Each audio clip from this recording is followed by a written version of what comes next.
तो उस वक्त ये है कि हम पहले जो घुटने अगर ख़राब हैं तो हम घुटनों की ग्रेडिंग जो है वो करते हैं कि घुटने किस ग्रेड में मौजूद हैं। देखें, ग्रेड जो होते हैं ग्रेड 1 से लेकर 4 तक होते हैं। 1 और 2 जो ग्रेड होते हैं वो अच्छी तरह से जो है कंज़र्वेटिवली, इसको नॉन ऑपरेटिव ट्रीटमेंट कहते हैं, उसमें कंजर्वेटिव मैनेजमेंट में आ सकते हैं। बिल्कुल आ सकते हैं। तो अगर वो इसमें एहतियात, वर्जिश, दवा, ये 3 चीज़ें होती हैं जिसको लेके अगर पेशेंट अच्छी तरह से चले और रिलीजियसली इसको फॉलो करे तो ट्रीटमेंट पॉसिबल है। और एडवांसिंग एज तो ज़ाहिर सी बात है बढ़ती जाएगी, घुटने का ग्रेड भी बदलता चला जाएगा। जो घुटने आइंदा 2-3 साल में ख़राब होने वाले हैं वो 8 या 10 साल में ख़राब होंगे, तो आप उसकी लाइफ बढ़ा सकते हैं। लेकिन अगर घुटना 3rd और 4th ग्रेड के अंदर मौजूद है,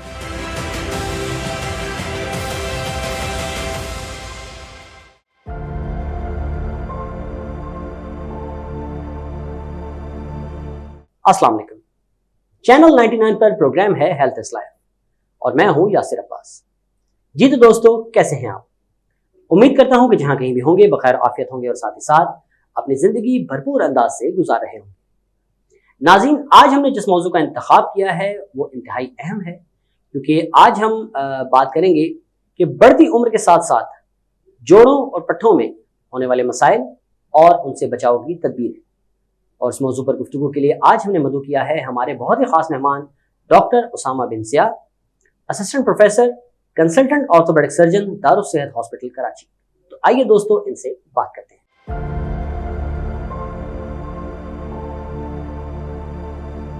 अस्सलाम वालेकुम सर। वालेकुम सलाम। जैसे डॉक्टर साहब कैसे हैं आप? खैरियत से? अल्लाह का शुक्र है, अल्हम्दुलिल्लाह। अच्छा डॉक्टर साहब, सबसे पहले तो आपका बहुत बहुत शुक्रिया कि आपने अपनी मसरूफियत में से वक्त निकाला और हमारे प्रोग्राम में तशरीफ लाए। डॉक्टर साहब, बढ़ती उम्र के साथ साथ जो पट्ठों में जाहिर सी बात है कि वो कहते हैं ना कि उम्र भर कौन जमा कौन हंसी रहता है, कि बहुत ज़्यादा चेंजेस आते हैं। तो आप क्या समझते हैं सर कि एक लाइफस्टाइल मॉडिफिकेशन जो है वो कितनी ज़रूरी है कि इन मसाइल से बचा जा सके? देखिए, यहाँ से सबसे पहली बात तो ये है कि एक इंसान को ये समझना चाहिए कि वो ज़िंदगी भर जवान नहीं रहेगा, ठीक है? उसको बुढ़ापे में ख़त्म तो रखना ही है। और जब बुढ़ापे में ख़त्म रखेगा तो ज़ाहिर सी बात है कि कुदरत का कानून है कि मसाइल का सामना भी करना पड़ेगा। और अगर वो इस चीज़ को निपटने के लिए तैयार है तो जो इससे निपटने की तदाबीर हैं तो वो उसको अपनाने की ज़रूरत है, जिसको आपने नाम दिया लाइफस्टाइल मॉडिफिकेशंस। लेकिन लाइफस्टाइल मॉडिफिकेशंस एक बड़ा जुमला है, इसके ज़मरे में बहुत सारी चीज़ें आ जाती हैं। तो अपनी सेहत का ख्याल रखने के लिए वर्जिशें, उठने बैठने की एहतियातें, रोज़मर्रा के काम के अंदर तदबीरें जो आपकी कमर पे, घुटनों पे कम जोर डालें, क्योंकि ज़ाहिर सी बात है सबसे ज़्यादा जोड़ जो अफेक्टेड होते हैं इस उम्र के अंदर वो घुटने और कमर के जोड़ होते हैं। जी।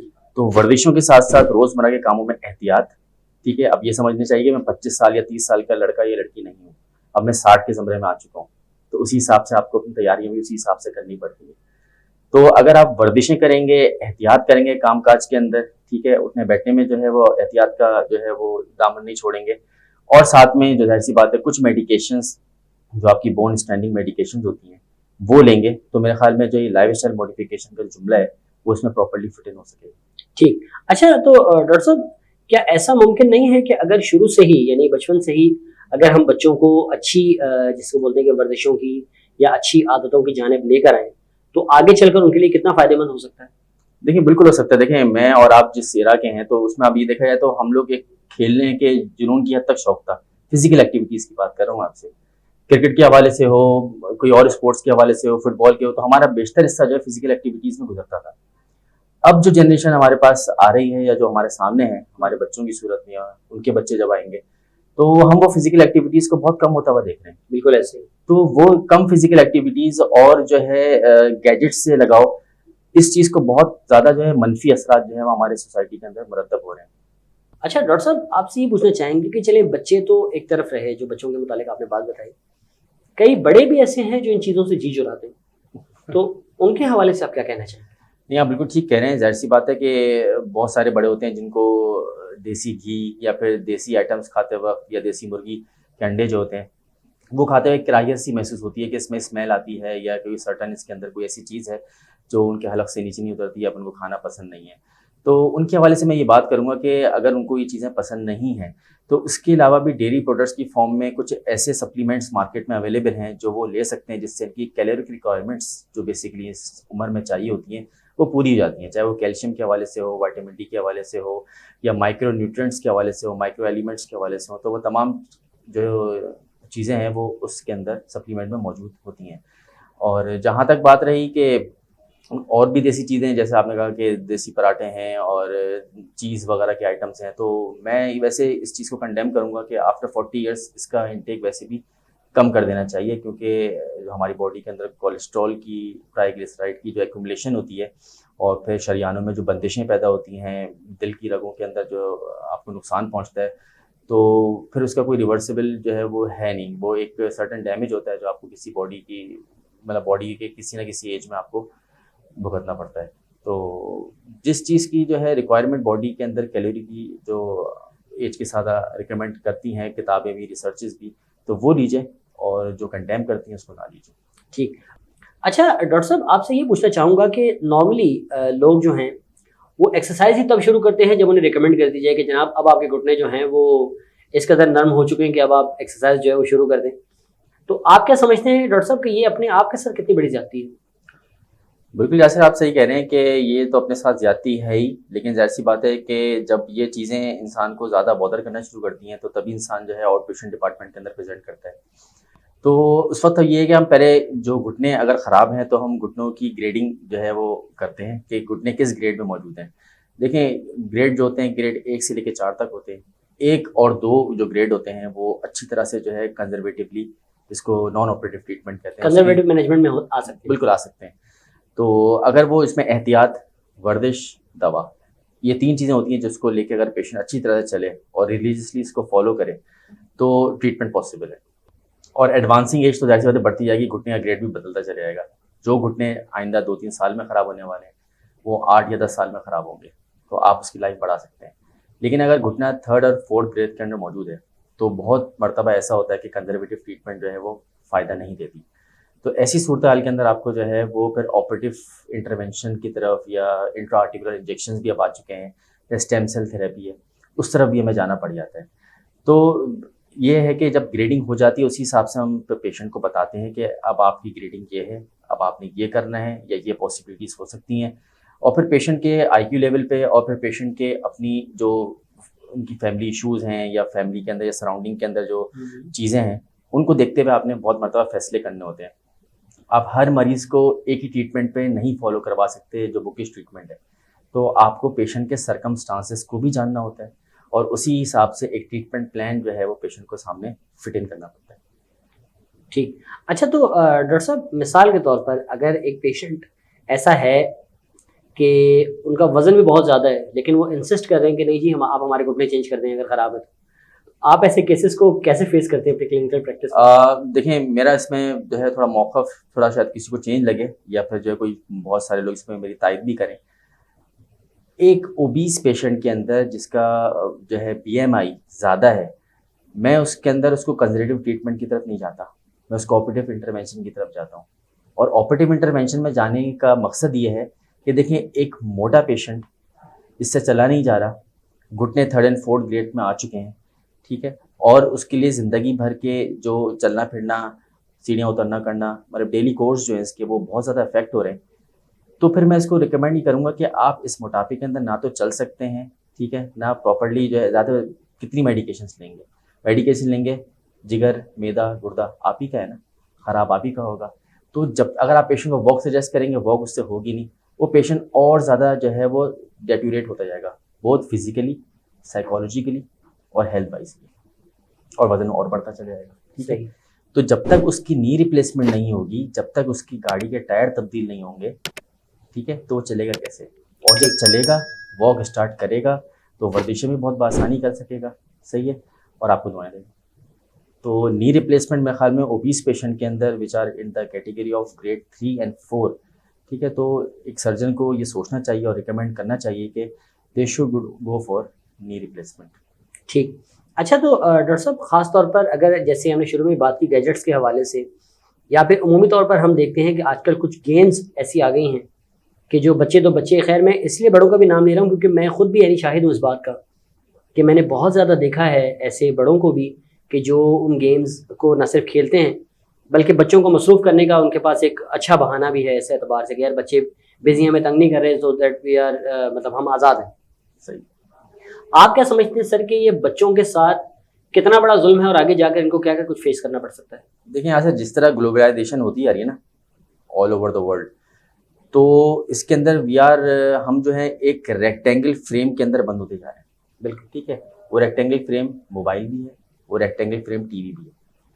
ठीक है, टाइम स्पेंड करने का बेहतरीन तरीका, ना हिलना है ना जुलना है, सिर्फ फिंगर पैड्स पे जो है अपनी चीज़ों को असेस करना है। बिल्कुल। तो बात सारी वही के वही है। ठीक है, तो ये बड़ों के साथ भी जुल्म है, बच्चों के साथ भी जुल्म है। ठीक है, टाइम गुजारना जो है उसके और भी तरीक़ेकार हैं। मैं नहीं कहता कि मोबाइल यूज़ ना करें, आप जो है टीवी ना देखें, मैचेस भी देखें, अपने जो फेवरेट प्रोग्राम्स हैं वो भी देखें, लेकिन इसके साथ साथ जब कुछ टाइम दिन का फिजिकल एक्टिविटीज़ के लिए ज़रूर निकालें। धूप में बैठने की आदत ख़त्म होती जा रही है। बिल्कुल ऐसे ही हमारी कोशिश होती है घर से बाहर निकलें, डायरेक्ट गाड़ी के दरवाजे खोलें, अंदर बैठ जाएं, एसी ऑन कर दें, मज़ा आ गया। ठीक है, तो ये ठीक है, धूप से बचने की कोशिश भी करनी चाहिए, लेकिन सुबह की 7 बजे की फजर के बाद जब सूरज की किरणें फूटती हैं, शाम के वक्त जब सूरज ढलना शुरू होता है, तो वो सूरज की शुआएं बहुत इंपॉर्टेंट है। अल्ट्रा वायलेट रेस, ठीक है, जब आपकी स्किन पैक करती हैं तो वहाँ पे पिगमेंट होता है जो विटामिन डी बनाने का काम करता है। ठीक है, जब तक वो एक्टिवेट नहीं होगा तो नेचुरल सोर्सेज कहाँ से विटामिन डी की एक्टिवेट होगी। ठीक है, आप नेचुरल सोर्सेज का दरवाज़ा भी बंद कर रहे हैं, डाइटरी इंटेक भी आपका ज़ीरो होता जा रहा है, फिजिकल एक्टिविटीज़ ज़ीरो होती जा रही है, बोन वीकन होती जा रही है। ठीक है, आपको पता है बोन का एक फिनोमेना ये है कि जितना बोन पे आप जोर डालेंगे बोन उतना ग्रो करती है। फिजिकल एक्टिविटीज़ नहीं होंगी, ठीक है, तो बोन की जगह सिग्नल्स नहीं पहुँचेंगे। ठीक है, बोन वीकन होती चली जाएगी। ठीक है, फ्रिजाइल होती चली जाएगी। तो दैट शुड बी, मेरे ख्याल में एक चीज़ है जो कंसिडर करनी चाहिए हम लोगों को। कि नॉर्मली मैंने मतलब ऐसे केसेस बहुत कम देखे हैं कि यार जस्ट मैनिपुलेट करके और 10 हफ्ते का उसको प्लास्टर दे दिया, और उसके बाद मैंने कहा यार ये कुम्हारों से तो सुना था, लेकिन कोई सर्जन भी ऐसा करता है, तो ये मेरे लिए बड़ी हैरानगी की बात है सर। हाँ, नहीं सही कह रहे हैं आप। किताबें लिखती हैं कि 4 से 6 हफ्ते। ठीक है, 4 से 6 हफ्ते से ज़्यादा आपने जॉइंट को इमोबिलाइज वो 10 हफ्ते का प्लास्टर सर। तो जाहिर सी बात है अगर 1 महीना और प्रोलॉन्ग हो जाएगा प्लास्टर, तो फिर जाहिर सी बात है जॉइंट कार्टिलेज मर जाएगी, और उसके बाद जो है इसको पेन, स्टिफनेस और जिसको हम स्यूडिक डिस्ट्रॉफी कहते हैं वो चीज़ डेवलप होना शुरू हो जाती है। आप इवन जो है कलाई के प्लास्टर्स में देख लें, कलाई के प्लास्टर आप लगाएं 6 हफ्ते से ज़्यादा, पेशेंट जो है वो स्यूडिक डेवलप कर जाता है, जिसमें जॉइंट पूरे स्टिफ हो जाते हैं और उनको मोड़ना और सीधा करना बहुत मुश्किल है। सर मेरे नज़दीक जो सबसे ज़्यादा पेचीदगी के मामला हैं वो एल्बो जॉइंट के सर। आप यकीन करें सर कि कई बार तो उनकी रेंज भी कंप्लीट नहीं हो पाती, और पेशेंट जो है वो जान से जो है ना वो एक तरह का हाथ तो नहीं धो बैठता, लेकिन वो ये समझता है कि हम मर गए, हाथ ज़ाया हो गया, बस हाथ ज़ाया हो गया, इसको कुछ नहीं हो सकता। देखिए कुछ जॉइंट्स बॉडी में ऐसे होते हैं जो है फॉरगिवन नहीं होते, मतलब कि उसको आप कुछ नहीं कर सकते। ठीक है, उसमें से एल्बो जॉइंट भी एक ही है। एक हुक जो है वो एक सॉकेट के अंदर फंसा हुआ खाली, और वो हुक मूव कर रहा है। लेकिन ये कि इसके अगर ये कि जॉइंट की मैनिपुलेशन की जाए, या फिर इसके अंदर कोई भी ऑपरेटिव इंटरवेंशन की जाए, या कोई भी स्टिफनेस को तोड़ने की कोशिश की जाए सर्जिकली नॉन सर्जिकली, तो यहाँ पे एक फिनोमिना होता है जिसको हम कहते हैं हीटरोटॉपिक ऑसिफिकेशन, जिसमें जो है वो छोटे छोटे जो है वो हड्डी के ज़रात या सॉफ्ट टिश्यू जिसको हम कहते हैं वो सख्त होकर इधर इस हद तक जम जाता है कि जितना छेड़ेंगे उसको उतना बढ़ता चले जाएगा। तो एक मरतबा एल्बो में स्टिफनेस आ जाए तो इसको प्रॉपर्ली जो है वो रिजॉल्व करना थ्रू अ फिजियोथेरेपिस्ट या मैनुअली खुद भी सेल्फ फिजियोथेरेपी करके बहुत मुश्किल हो जाता है, but in certain cases, not in always case. ठीक, अच्छा डॉक्टर साहब, चूँकि इस वक्त हम प्रोग्राम के आखिरी हिस्से में शामिल हो चुके हैं, मैं चाहूँगा कि सर एक ख़ास पैगाम जो आप हमारे नाज़रीन को देना चाहें। देखिए मेरा आज जो हमारा टॉपिक है उसके हवाले से मैं अपनी जीरेटिक पॉपुलेशन, जो हमारी बुज़ुर्ग हस्तियां हैं, और उनके लिए मेरा एक ख़ास पैगाम है। वो ख़ास पैगाम ये है कि देखें अपनी सेहत का बहुत बहुत ख्याल रखें। आप उम्र के जिस हिस्से में मौजूद हैं उस हिस्से के अंदर जो है अपनी तबीयत का ख्याल रखना, अपनी सेहत का ख्याल रखना, फ़िज़िकली, मेंटली और इन्वायरमेंटल वाइज जो है अपने आप को जो है वो तैयार रखना बहुत ज़रूरी है। डाइट के हिसाब से अपना ख्याल रखिए, वो चीज़ें जो आपकी सेहत के लिए मुज़र हैं उनका इंतखाब मत करिए, और डेली रिक्वायरमेंट जो कैलोरी रिक्वायरमेंट बॉडी की हैं वो लीजिए। किसी भी सूरत के अंदर वो आपकी बॉडी के अंदर एंटर होनी चाहिए, तभी आपकी बॉडी तवाना रहेगी, जहन आपका जो है वो फ्रेश रहेगा।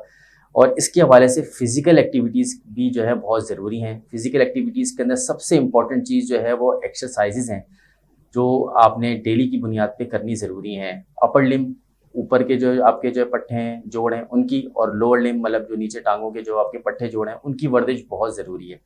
उनकी वर्जिशें करिए, ठीक है।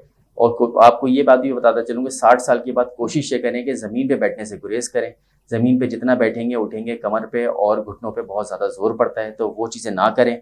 और सीढ़ियाँ उतरने चढ़ने में एहतियात करिए, सही है। और इसके अलावा जो है अगर कोई मेडिसिन इसके आपके सप्लीमेंट्स डॉक्टर आपको प्रिस्क्राइब करते हैं तो उनको ज़रूर लीजिए। डॉक्टर के पास जाने से मत घबराइए, डॉक्टर आपकी हेल्प के लिए बैठे हुए हैं और उनसे हेल्प भी लीजिए और ज़िंदगी गुजारने की गाइडलाइन सेहत के हवाले से भी ज़रूर लीजिए। शुक्रिया डॉक्टर साहब, आपका बहुत बहुत शुक्रिया। एक बार फिर इंतहाई मशकूर, इंतहाई ममनून कि आपने वक्त दिया और मैं उम्मीद करता हूँ सर कि आप दोबारा ज़रूर तशरीफ़ लाएंगे। जज़ाकल्लाह यासिर, शुक्रिया आपका बहुत बहुत। बहुत बहुत शुक्रिया। जी हाँ नाज़रीन, ये थे doctor Usama bin Zia, assistant professor consultant orthopaedic surgeon, Darussehat hospital Karachi. आपको हमारा प्रोग्राम कैसा लगा, अपनी राय का इजहार जरूर कीजिएगा और साथ ही साथ एक अपील कि अगर अभी तक आपने हमारा चैनल सब्सक्राइब नहीं किया तो उसे ज़रूर सब्सक्राइब कीजिए और साथ ही साथ बेल आइकन को लाजमी दबाइए ताकि हमारा हर नया नोटिफिकेशन आप तक बर वक्त पहुँच सके। अपने मेज़बान यासिर अब्बास को दीजिए इजाज़त। अल्लाह हाफ़िज़।